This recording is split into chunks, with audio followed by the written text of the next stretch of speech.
My wife told me I was too predictable and that she wanted more adventure in her life, so I quietly gave her one. When she came home to an empty house, a canceled joint account, and a note that said, "Enjoy the excitement," she realized too late what she'd lost. I met my wife, Samantha, in Seattle. We were both in our early 30s, working stable jobs, and ready to settle down. Our relationship started like many others: dates at local cafes, weekend hikes, and shared dreams of a future together. After 2 years of dating, we got married and bought a modest house in the suburbs. Life was predictable, but it was comfortable. As the years went by, our routines became more entrenched. We'd wake up, go to work, come home, have dinner, watch some TV, and go to bed. Weekends were for errands and occasional visits to friends or family. It wasn't thrilling, but it was stable. Or so I thought. One evening, as we sat on the couch, Samantha turned to me and said, "I feel like our life is too predictable. I want more adventure." I was caught off guard. I asked her what she meant, and she explained that she felt stuck in a monotonous cycle. She wanted to travel, try new things, meet new people. I suggested we plan a trip or take up a new hobby together. She agreed, but her enthusiasm seemed forced. Over the next few weeks, she started going out more, joining a local hiking group, attending art classes, and even taking up salsa dancing.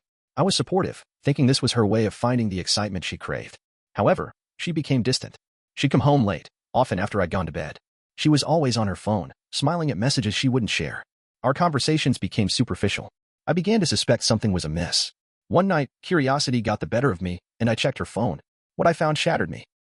There were messages between her and a man named Alex. They were flirtatious, intimate, and explicit. Photos, plans to meet, and declarations of feelings. My heart sank. I didn't confront her immediately. Instead, I observed. I noticed how she'd dress up more, how she'd smile at her phone, and how she'd avoid eye contact with me. I felt betrayed, humiliated, and lost. This wasn't the woman I married. Rather than confront her, I decided to give her the excitement she desired. I began to withdraw. I stopped initiating conversations, stopped making plans, and started focusing on myself. I consulted a lawyer, closed our joint accounts, and made arrangements to move out. I packed my belongings while she was out, leaving behind only the essentials. On the day I left, I placed a note on the kitchen table: "Enjoy the excitement." Samantha returned to an empty house. No husband, no shared finances, just a note. She called me repeatedly, sent messages, and even showed up at my workplace. I ignored them all. Eventually, she sent an email, apologizing, begging for forgiveness, and expressing regret. She said the excitement wasn't worth losing me. But it was too late. The trust was broken, and I had moved on. It's been a year since I left. I've started a new life in Portland, made new friends, and even started dating again. I still think about Samantha, but not with anger or sadness.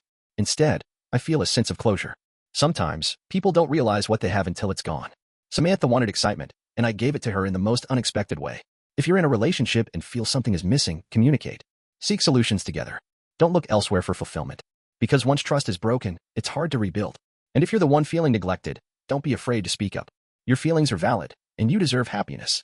Remember, excitement can be found in the simplest of moments, as long as you're with the right person. Samantha didn't give up.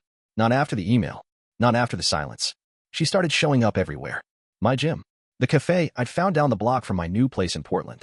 Once, she even waited outside my apartment building, just sitting in her car for hours. I watched her from my window, the same way I used to watch the rain back in Seattle. That same strange quiet feeling washed over me. Anger, sadness, confusion, all of it blended into something cold. I didn't go down. I didn't open the door. She started sending letters. Handwritten. Pages of apologies, mixed with what felt like therapy journal entries. She said she didn't love him. Not really. She said it was never about him. She said she was just trying to feel alive again and thought excitement meant someone new. She said the note I left broke her more than anything she's ever experienced. She said she didn't know I was capable of something like that. That part made me pause. I didn't know I was either. Then something strange happened. I got a call from her sister, Nora. We hadn't talked in months. She sounded panicked. She asked if Samantha was with me. I said no. She hadn't seen her in 2 days. Not answering calls, didn't show up to work. Nora said Samantha had been spiraling. Drinking. Talking about disappearing. Talking about how she had ruined her life. I didn't know how to respond. 2 hours later, I was in the car. I told myself I was only going to help find her. Not to get involved. Not to forgive. Just to make sure she was okay. That's it. She wasn't at home. I still had a spare key. Her place was a mess. Wine bottles, dishes piled up, her clothes on the floor. On the table was a notebook with scribbles all over it. Page after page of words written over each other. I couldn't read most of it, but one line stood out. I watched you disappear and I wanted to do the same. I called Nora. She called the police. They started the process. She was found 2 days later in a hotel in Astoria. Alone. Alive. Not hurt physically, but different. Quiet. Like a light had been turned off and replaced with a flickering bulb. I saw her at the hospital. She didn't cry, just looked at me and said, I thought maybe if I vanished, it would undo everything. It didn't. I didn't stay long. Her family took over. I left Portland again for a while, drove down the coast. I stayed off the grid for a bit. No social media, no calls. I needed to clear my head. Then the real twist came. While I was gone, I got an alert from the bank. A flagged transaction on a closed joint account I thought I had already shut down.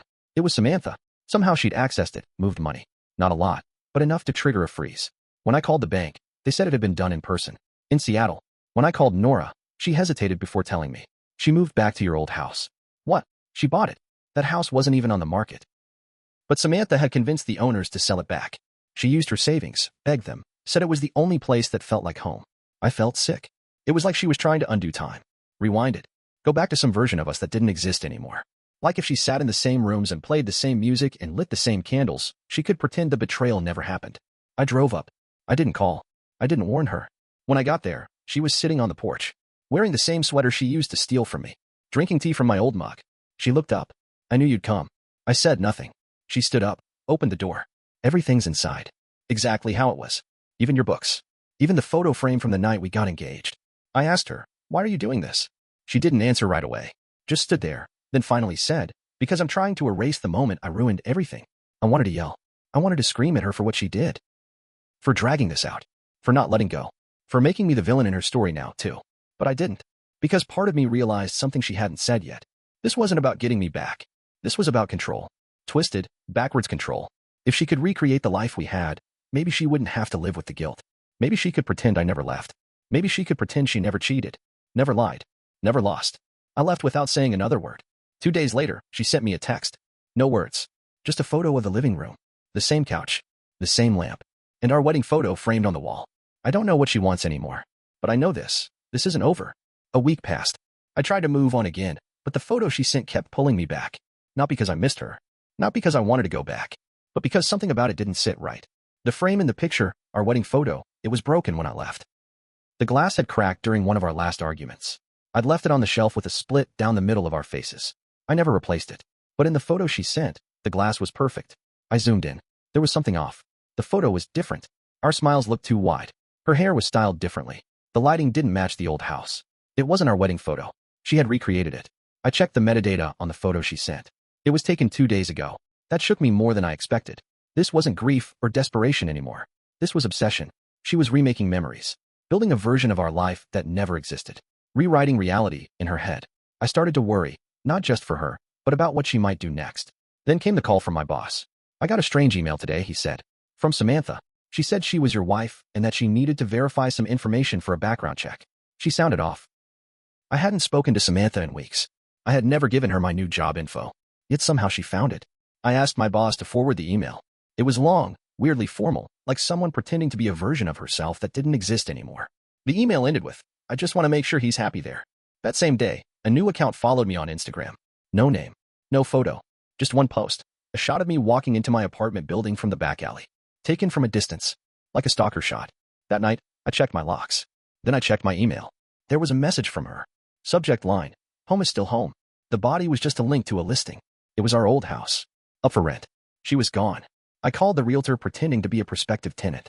The agent told me the owner had left suddenly, didn't leave forwarding info. Left behind some furniture. Seemed unwell. My gut said she was planning something again, but I didn't know what. A few days later, a package arrived at my door. No return address. Inside was a flash drive and a note, for when you want to remember it right. Against my better judgment, I plugged it into an old laptop.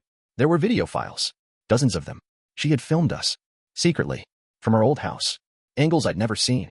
She must have hidden cameras. Kitchen, bedroom, living room. Even one in the garage. Some clips were innocent, us making dinner, watching TV. But some weren't. There was one of me crying in the bathroom after I found out about the affair. There was one of her on the phone with Alex, laughing, saying I'd never find out. She had edited them, reordered them, put her own voice over them, narrating like it was a movie, saying things like, he was slipping away, and I didn't know how to hold on. I felt sick. This was no longer just heartbreak. This was something darker. I called Nora. She didn't seem surprised. She's not well, she said. She's been seeing a therapist, but she keeps dropping them when they push too hard. She's obsessed with recreating everything. I asked where she was now. Nora said no one knew. Not even her parents. Her car was found abandoned near the Washington coast. That night, I got another email. No subject. Just a line of text. Do you remember the cabin? It was a place we had visited once, years ago. A small rental near Mount Rainier. Secluded. No cell service. A place she said felt like the world stopped spinning. I checked online. The cabin was booked under my name. But I didn't book it. I called the rental owner, explained the situation. He told me a woman using my name and ID had shown up and said I'd be joining her soon. She left the key for me. That was 3 days ago. I haven't gone. But I haven't stopped watching the road either. The morning I decided to drive to the cabin, the sky was overcast. The kind of gray that feels heavy, like the clouds are pressing down on you.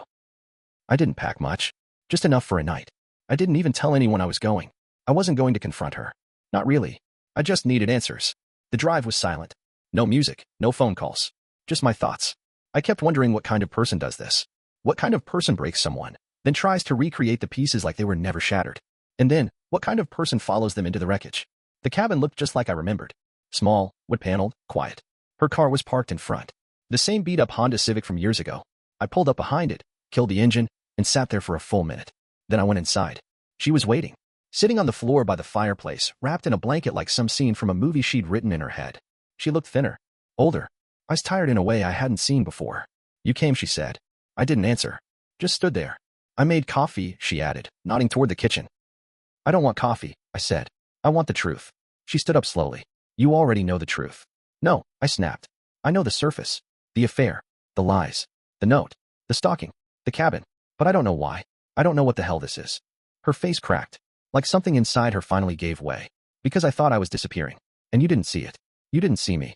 I almost laughed. You disappeared the second you opened yourself to someone else. That's when you left. She shook her head. That was the mistake. The affair. I know.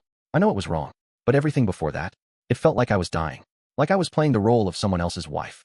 You had your routines, your job, your dinner at 6. And I felt like wallpaper. And instead of talking to me, you destroyed everything. I was trying to feel something. I stepped closer. So you decided to rewrite our life? You rented the house. You copied our wedding photo. You sent me videos of myself grieving. You faked my identity to book this cabin. What the hell, Samantha? She didn't cry. Not this time. Just stood there and looked at me like she'd been waiting for this moment longer than I had. I thought if I could bring you back to where we were, maybe it would undo what I did. That's not how this works. You don't get to control the ending. Her voice cracked. Then ended. So I did. I turned around, walked out the door, and left her standing in the place where our memories used to live. I didn't go home right away. I drove until the sun started to dip. Ended up in a small diner near the mountains. Sat at the counter, ordered black coffee. The waitress, a woman probably in her 60s, looked at me for a second too long. You look like you've seen a ghost, she said. Something like that. Sometimes, she said, you gotta let the dead stay dead. That hit harder than it should have. The next few weeks were a blur. Nora called, tried to get updates. I told her everything. She cried. Said Samantha was checking herself into a treatment center voluntarily. Said maybe it was the wake-up call she needed. I didn't go visit. My boss gave me time off. My new girlfriend, yes, I had been seeing someone casually, left after I told her what happened. Can't say I blame her. Who wants to get involved with a man whose past is still haunting him like a shadow? But even through the chaos, something in me started to feel lighter. Not happy, not relieved, but real, honest. People always talk about betrayal like it's a clean cut.